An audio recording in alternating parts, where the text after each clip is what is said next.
JDU अध्यक्ष पद से ललन सिंह इस्तीफा दे सकते हैं और दिल्ली से पटना तक जेडीयू में राजनीतिक हलचल काफी तेज हो गई है।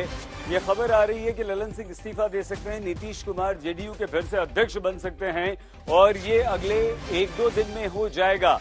29 दिसंबर को नीतीश फिर से जेडीयू की कमान संभाल लेंगे, 28 को ललन सिंह इस्तीफा दे देंगे और इस तरह की खबरें बहुत पहले से आ रही हैं, ये अटकलें काफी पहले से लगाई जा रही हैं। बड़ी खबर इस समय की यही है कि जेडीयू में काफी हलचल चल रही है।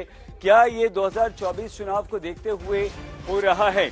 क्या इसका कुछ 2024 के लोकसभा चुनाव में कुछ असर पड़ेगा? इंडिया गठबंधन के बनने के बाद, जिसके अगवा नीतीश कुमार थे, जिन्होंने सभी दलों को जोड़ा, पार्टियों को जोड़ा, उसके बाद अगर जेडीयू में अध्यक्ष पद फिर से नीतीश कुमार लेना चाहते हैं या नीतीश एक बार फिर से जेडीयू की कमान संभालेंगे, तो इसका मतलब क्या हुआ? क्या इसका मतलब ये हुआ कि नीतीश अपने आप को और शक्तिशाली दिखाना चाहते हैं? क्या इसका मतलब ये हुआ कि नीतीश कुमार अध्यक्ष बन के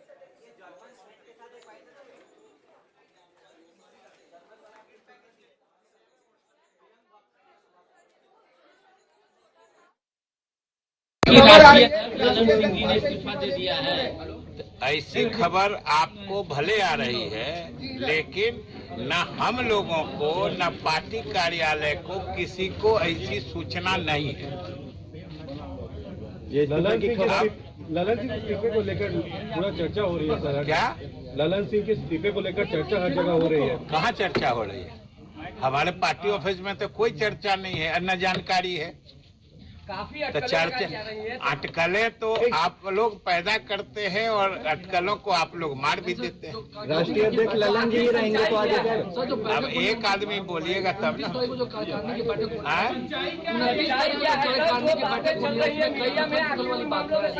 क्या 29 तारीख को कार्यकारिणी की बैठक बोली, उसमें क्या कुछ होगा आपकी पार्टी के?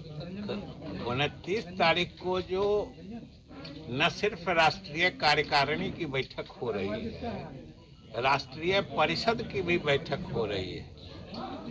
दोनों, फर्स्ट हाफ में राष्ट्रीय कार्यकारिणी की बैठक है और द्वितीय पाली में राष्ट्रीय परिषद की बैठक है। और आप सब लोग जानते हैं तू हमसे नहीं लेगा कि शशि भूषण हमारे साथ, हमारे सहयोगी इस वक्त जुड़ चुके हैं। शशि भूषण, अब सवाल यही है कि ये दरअसल टूट है या फिर विलय है, क्योंकि कल तक खबरें जेडीयू और आरजेडी की विलय की चल रही थी, फिर खबरें थी कि जेडीयू के अंदर ही टूट हो सकती है। ये चल क्या रहा है बिहार में?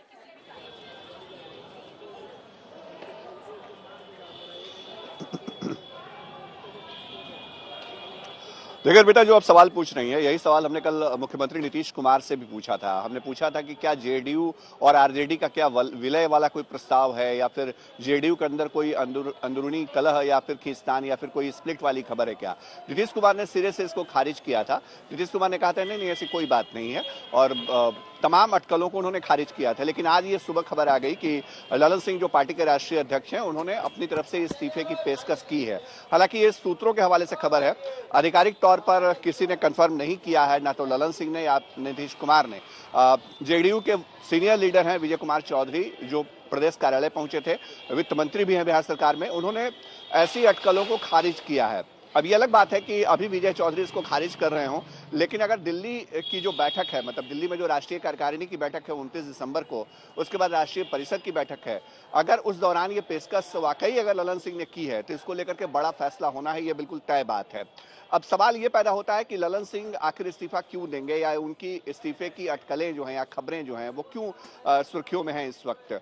ठीक है, ये सूत्रों के हवाले से ही खबर है, लेकिन ललन सिंह को लेकर के जो राजनीतिक जानकार हैं वो ये मानते हैं कि ललन सिंह इस वक्त लालू प्रसाद यादव और तेजस्वी यादव के बेहद करीबी हैं और कई मसलों पे हमने देखा है नीतीश कुमार और तेजस्वी यादव के बीच भी दूरियां दिखी हैं, लेकिन ललन सिंह और आरजेडी के नेताओं के बीच दूरियां नहीं दिखती हैं। और यही वजह है कि ये माना जा रहा है कि नीतीश कुमार अपनी पार्टी के प्रति जो लॉयल्टी है उसको लेकर के कोई कॉम्प्रोमाइज करने की स्थिति में नहीं है।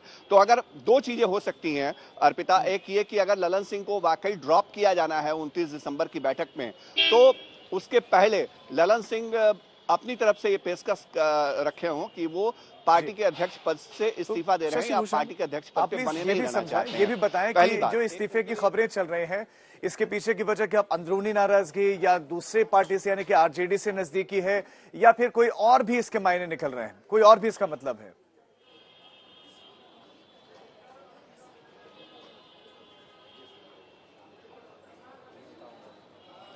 देखिए, जैसा खबरें लगातार आ रही हैं कि नीतीश कुमार रिप्लेस कर सकते हैं ललन सिंह को, तो ये बात हमें भी लगती है कि ठीक है, अगर ललन सिंह को इस मौके पर ड्रॉप किया जाता है या वो अध्यक्ष पद छोड़ते हैं या हटाए जाते हैं, तो इन तमाम परिस्थितियों में नीतीश कुमार से ही उनका रिप्लेसमेंट हो सकता है। जेडीयू के अंदर कोई बहुत दूसरा ऐसा बड़ा चेहरा है नहीं। हाँ ठीक है, विजय कुमार चौधरी जो बयान दे रहे हैं अब से थोड़ी देर पहले, उनकी तरफ इशारा है कि वो कार्यकारी अध्यक्ष बनाए जा सकते हैं। लेकिन एक बात जरूर है कि अगर ललन सिंह के इस्तीफे की चर्चा हो रही है और ऐसी अटकलें अगर हो रही हैं, तो इसके पीछे कहीं ना कहीं लालू प्रसाद यादव से उनकी नजदीकियां हैं और कई मौकों पे ललन सिंह जो है वो आरजेडी के ज्यादा करीब है। बीजेपी भी आरोप लगाती है, जेडीयू के अंदर भी दबी जुबान पे इसकी चर्चा होती है, लेकिन इस्तीफे को कोई कंफर्म नहीं कर रहा है।